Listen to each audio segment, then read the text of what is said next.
Hey folks, I'm Carol Angela Davis. I want to give you 5 things that you can do to grow your side hustle and not get cheated, folks. Let me tell you why I'm bringing this up, because I have 2 daughters and they're both own businesses. One's an artist and one's a writer, and they get cheated.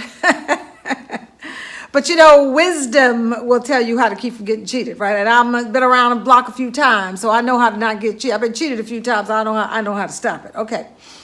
This is how you grow your side hustle, but don't get cheated, because people will take advantage of you. And especially if you're a young person, they'll take advantage of it. Okay, the first thing, do your research. Yeah, I know it's boring. I know you don't want to do it, but you have to research the service, not only the person, but we're going to talk about researching the service that you're trying to get them to provide, because you're going to hire a person to do something, so you need to at least know the minimum standard in the industry so you know where they should not go below. Now, of course, you want them to exceed expectations, but you at least have to know what realistic expectations are so you know whether or not they can do them, and if they do them, whether or not they're doing well. So the first thing, folks, research it. I'm sorry, if you're having somebody go out there and promote your song, then you have to research what a decent promotion is so you know what the minimum standards are. Okay, the second thing, folks, you got to put your agreement in writing. Now, listen, nobody wants to do this one. I get it. It is a hassle, but you have to do it, because you have to hold people accountable. So you really have to, and I've had a really tough time getting one of my daughters both of them really, to put their agreements in writing, because they just feel like they're imposing on the person. Like, I mean, it's just $300, which is a lot of money, frankly, especially if you don't have it. Or they just don't feel like they've risen to the level where they're important enough to get someone to put it in writing. But let me tell you something. Anytime you're spending your money, it's important. So you got to get that agreement in writing. Okay, how do I do that? Maybe you're not a good writer. Who cares? It doesn't even matter if you're not a good writer. It still has to be in writing, because that's that element of accountability to beginning to take hold. And I'm going to tell you something. If people are not accountable, they'll do all kinds of stuff and say, well, I thought that was what you wanted. Now I'm going to tell you what I want so we don't have any problems. So you're going to put it in writing, okay? You can go on the internet and you can Google contract template, agreement template for a writer or for a musician, and just copy it. But you have to have it in writing. Now, it just could be a simple email. It could just be a simple letter. It doesn't matter. But what do you need to have in it, okay?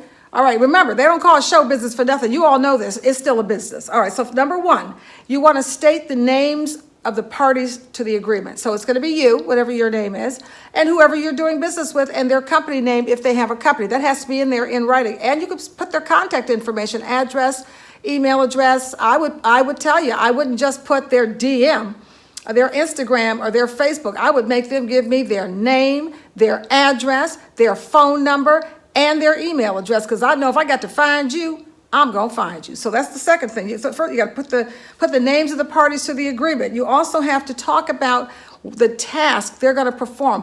Why are you hiring them? It's as simple as, I am hiring you to promote my song. That has to go in there. All right. Then you also have to put the beginning and ending date of the project. Okay. I want you to start on July 1 and I want you to finish on July 10. Because see, people will tell you things. Yeah. Don't worry about that. I'm going to get that done. I'm going to do that in the future. There ain't no future.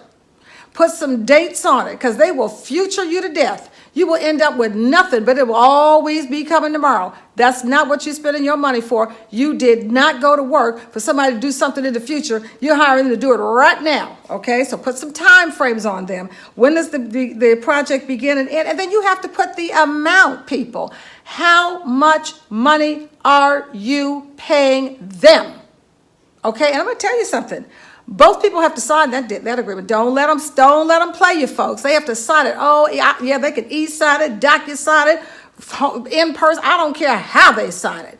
They must sign that agreement, because that is them putting themselves on the line for it. So if you ever had to go to court, nobody wants to go to court, but you got to have something to stand on. They have to sign a document, and you have to sign it, because that's what's called a fully executed agreement. That means both parties have read it, put whatever they got to say in it, come to an agreement, and boom, we both signed off on it. So you got to get that, and it doesn't have to be complicated, doesn't have to be a whole bunch of legal mumbo jumbo, just has to be an email or a letter that has a signature line and a date, and both of you sign that sucker, okay?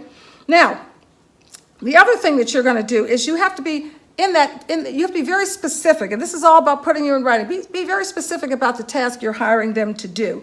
Okay, these are called deliverables. What do you expect that person to deliver to you? Oh, I don't know. I mean, I think I want them to get me in a blog. Okay, well then put that in there. Get me in at least one blog. Oh, and maybe they could get me something on the radio. Yeah, get me on at least one podcast or radio station or whatever it is. It has to be in that agreement. You are holding them accountable. And if it's not in there, they're going to say, well, you didn't say you wanted me to do that. So that has to be in there, what you want them to do. And if I were you, I would break that task into steps, people, because, I would break it into steps. I would say to them that if you're going to promote my song, I would say, the first thing I want you to do is to give me a work plan. Now tell me what it is you're going to do. The second thing I want you to do is give me a schedule for that work plan and a schedule of deliverables. The third thing I want you to do is give me a report. I want to know what's going on, okay? So these are the kinds that you have to give them realistic deadlines. You have to talk to them and say, okay, what works for you? This works for me. This is what my needs are. This is what I'm hiring you. What's it going to take to get this done? You've done your research, so you know what's realistic. This is what it's going to take to get this done. This is when you expect to deliver it. And then you have to demand a report. Because I will tell you, people, if you don't demand a report, you will never know what's going on. And I had this with my daughter. The report was all kinds of drama, 2 or 3 lines. That's not a report. A report is, and this is what you have to be very clear about, hold them accountable. A report is, this is what we agreed that you were going to, this is what I hired you for. This is what we agreed you were going to do. And then them telling you, and this is what I did. And this is the result of what I did. In other words, I'm going to get you a promotion in a blog, okay? This is what I said I'm going to do, get you in a promotion on a blog. This is the time when I said I was going to do it. This is how many blogs I contacted and list them so I know that you aren't just making something up out of whole cloth. These are the blogs that I contacted. This was their response, and this is the one that said they would have you on, and this is the date, and time that they're going to have you on. That's a report. It has to be that specific. You have to hold their feet to the fire, because guess what? Just because you hire somebody doesn't mean they're going to do superior work. So you don't know these people. This might be somebody you don't know. You don't know what kind of work they're going to do for you. So you got to make them come to the task and let them know you are about your business. People think artists a lot of times are not about their business. They're just about their artistry. But you got to be about your business. So you got to make sure you do that, okay? Now, ask them for references. Before you haven't hired them yet, ask them. You're letting them know when you hire them, this is what you require. All right, now, you're going to ask them for some references. Yes, and you're going to call them. No, you're not going to text them. You're not going to email them. You're going to get them on the phone, because guess what? Millennials, I got to tell you this. You got to get on that phone, because you know what?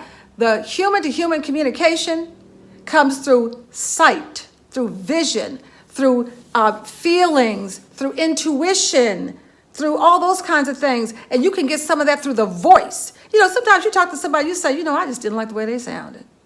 I just didn't like it. Don't hire that person. So you have to do that for yourself. Get them on the phone, make them come to the table, get that level of accountability, because guess what? Anybody could be texting you. And yeah, I know what you're going to say. Anybody could be on the phone. You're right, they could. But you got a better opportunity to connect with them human to human and to get some sort of a feeling or a vibe about who you're talking to. Somebody could give you 3 references. They could all be the same person. But if you get them on the phone, you got a shot. Because guess what? You could be in New York hiring somebody in LA. You can't fly across the country. So you got to make some accountability for that, okay? So you're going to make sure you get their references, and you're going to make sure that you check those references, okay? You're going to make sure you call them. Don't just let them text or email you. And those reports, if it were me, I'd make them come in an email, because people have an expectation of doing a longer document in an email than they have. And don't text me, no man, you got my money, okay? All right, now, I talked to the third thing is pay in installments, okay? So don't give that money, $300, don't give them no $300, they haven't done a thing. Don't give them nothing. That's why you give them a deposit, but that's why you've got those deliverables, and why you've got that timetable and that schedule and the fact that they have to report, because that's what's going to determine when the next set of money is triggered and released by you. So Cash App, I don't care how you do it, but you're going to pay them. Maybe you might break it into thirds. Maybe you might break it into 2 payments. It depends on the amount of the money and the length of the contract. You'll do something that's reasonable for you based on the conversation you've had with them, the deliverables that you're going to get, and what makes sense. But whatever you do not give them all the money at once, because you don't know who's out there will take them. That the baby got sick, somebody went to the hospital, mama got sick, auntie had to do this. You don't know, and you don't care. Because this is about your business and you're hiring them to do a service. They will walk off with your money or not deliver or get a bigger contract and not do for you what they said they were going to do because Beyonce called them to do a contract. I don't care what it is. The bottom line is for you, you've got to make sure you pay them in installments. Give them a deposit. Then you tell them when you've done this part of the work, I'm going to give you the second or last or however you do the payments. And that's how you get your money out there so that you don't get cheated. All right. The thing is report on a periodic basis.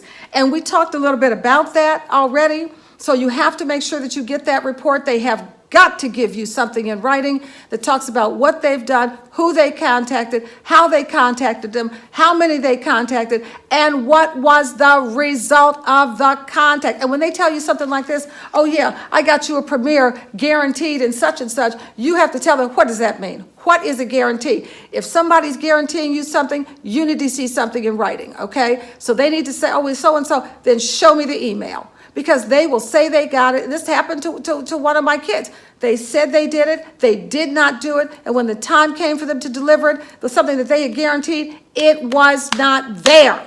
And that's wrong, okay? So therefore, you have to say, okay, what's the guarantee? Okay, that's the guarantee. Okay, when's it going to happen? What's the day? What's the time? Okay, what's the expectation? What's the circulation, the lister or audience base of that publication? You got to know all that. If somebody gets you a blog and only 10 people are reading it, okay? So you have to know, and that all comes out in those periodic reports, okay? Hold their feet to the fire, make them accountable, because the last thing I'm going to tell you, number 5, is do not give them a pass. Don't do it. If they don't deliver, go after them. Tell them, number 1, that's why you got that writing. We have a document. You agreed to the following, you didn't do it. How can you make them accountable? Well, come on. On the internet, you've got your own followers. Certainly, you can protect your own people that love you, your tribe, your group, your crew, whatever. Surely you're willing to protect them from this shyster out there. So the first thing that you need to do is make sure you let them know. You're certainly going to let your ecosystem know that they are just simply not an honorable business. And you may even ask your ecosystem to let their ecosystems know, this person that I did business with, they cheated me. This is what happened. I have a writing. I have documentation. I can show you this. I can show you that. And they simply did not deliver. And therefore, if they go around and start talking about you, they got a problem because you have documentation and proof that they did not deliver. Now, remember this. For the larger companies, there's always the Better Business Bureau. And don't forget this. Don't leave out small claims court. I know it sounds really super old school, but it isn't. Especially if you're in the same city as the person, the filing fees are very low, a couple $100s. I mean, it's low unless you don't have the money. But you can go in there, you can represent yourself, stand up, you got your documentation, your writings, your this, and you can sue them you don't need a lawyer. You do it yourself, and you can recover in some cases up to $2,500, $5,000. And guess what? You can also ask for damages. So not only do they give you back the money that you paid them, but you can turn around and say, and I want $1,000 worth of damages because this is how they harmed me when they said they were going to do something and did not do it. I'm Carol Angela Davis. Those are 5 things that you can do to grow your side hustle and not get cheated. Thank you. I wish you the absolute best in all of your endeavors, and I want to see those side hustles just grow, grow, grow. Have a good day.